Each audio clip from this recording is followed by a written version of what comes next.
Assalamualaikum warahmatullahi wabarakatuh. Teman-teman semuanya, di dua video sebelumnya, saya membahas tentang bagaimana cara menggunakan suara perut, suara diafragma untuk kepentingan membaca Al-Quran, kepentingan dalam mengikuti kompetisi Al-Quran, ataupun juga cocok untuk teman-teman semuanya yang berprofesi sebagai Master of Ceremony untuk memudahkan atau membulatkan suara, bisa memudahkan pengeluaran suara dan bisa juga membuat suara lebih bulat lagi, lebih enak didengar oleh orang lain, tidak fals, tegas, dan juga apa yang kita katakan itu terdengar jelas ke teman-teman semuanya. Nah, hari ini kita mau jawab lagi satu pertanyaan dari subscriber.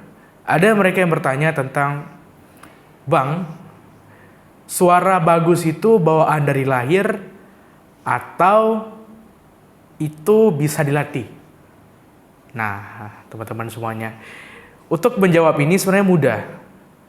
Ada orang yang dilahirkan dengan suara yang bagus, baik itu karena keturunan orang tuanya bagus suara.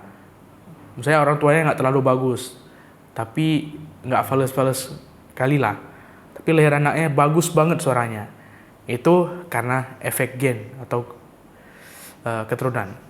Nah, bisa juga kalau misalnya kita nggak ada keturunan bagus suara, tapi kita terlahir suara, itu memang udah anugerah dari Tuhan. Tapi bagaimana kalau misalnya kita dari lahir nggak bagus suara, sampai usia SD pun nggak bagus suara? Apakah suara itu bisa dilatih untuk bagus? Nah, dari beberapa teman-teman saya yang juga berkecimpung di dunia Al-Quran ini, mereka itu nggak ada suara bagus. Tapi untuk menjadikannya bagus, itu ada trik-trik tertentu. Trik latihan pertama, mereka bisa latihan untuk tahap pertamanya, latihan dulu biar suara itu nggak fals. Gimana contoh nggak fals? Misalnya dinyanyi, saat nyanyi, nada sesuaikan dulu dengan nada-nada asli, nada-nada yang ada, do, re, mi, fa, sol, la, si, do. Pakai, nggak usah renek-renek dulu, nggak usah. Nah, itu kan bunganya. Tapi kalau kita yang baru belajar untuk suara bagus, pertama bunganya tuh lurus dulu, pasti bisa. Nah, kan ada misalnya lagu kayak lagu Kunto Aji. Kalau teman-teman sering dengar lagu Kunto Aji, itu bisa tuh dinyanyikan sama orang yang nggak bagus suara untuk latih suara. Misalnya contoh, tenangkan hati. Nah, di ujungnya nah itu bisa dilatih. Latih biar nggak fals dulu. Kemudian kalau udah dapat tuh ketenangannya, nah di situ di tenggorokan atau di apa nih namanya, di atas tenggorokan tuh, di situ bisa kita mainkan lagi. Sikit, tapi bisa terkikis untuk dibuat bunga, suara kita berbunga. Kalau suara berbunga itu udah tahapan tinggi kali. Tapi untuk yang baru mau bagus suara, kita perlu latihan falsing dulu, biar kita bisa dengan nada lurus, tapi nggak keluar suara kambing. Contoh, tahu kan? Pasti teman-teman tahu suara kambing itu. Nggak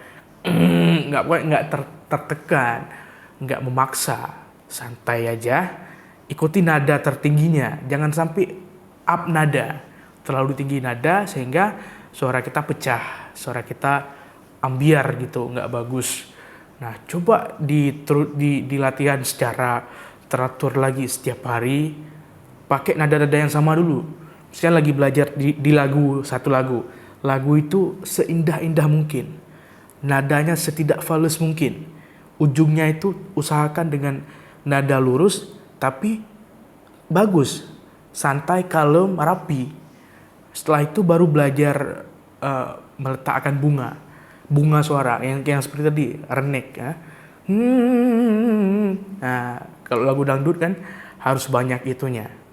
Nah, biasanya kayak penyanyi-penyanyi pop itu saya lihat nggak semuanya bagus ya, tapi mereka ngelatih untuk bisa nyanyi.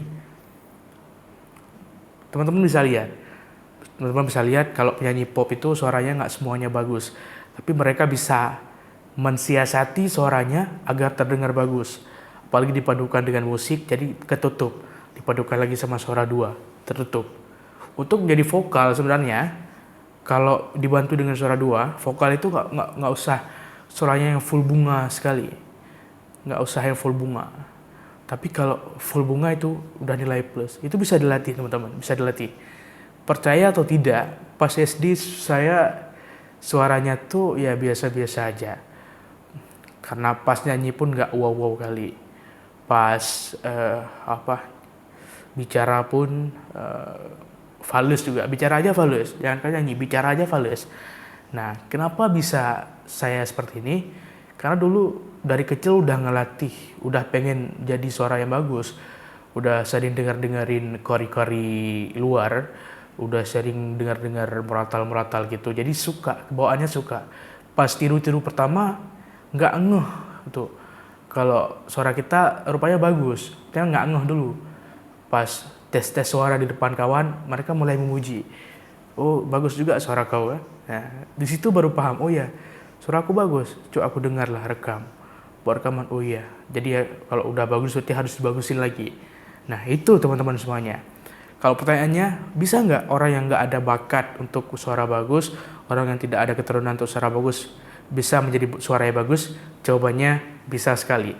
Dengan sering latihan, dengan bisa mensiasati falsing, dengan bisa membuat nada-nada fals jadi lurus, tapi rapi, enak didengar, dan dengan keseringan latihan seperti itu, saya yakin kedepannya sudah bisa dibungakan lagi suaranya, dan semakin bisa untuk membaguskan suara. Sekian untuk episode kali ini. Teman-teman semuanya yang mau request lagi tentang suara atau seputaran Al-Quran, seputaran nada-nada, boleh langsung aja tanyakan di kolom komentar. Sekian, Assalamualaikum warahmatullahi wabarakatuh.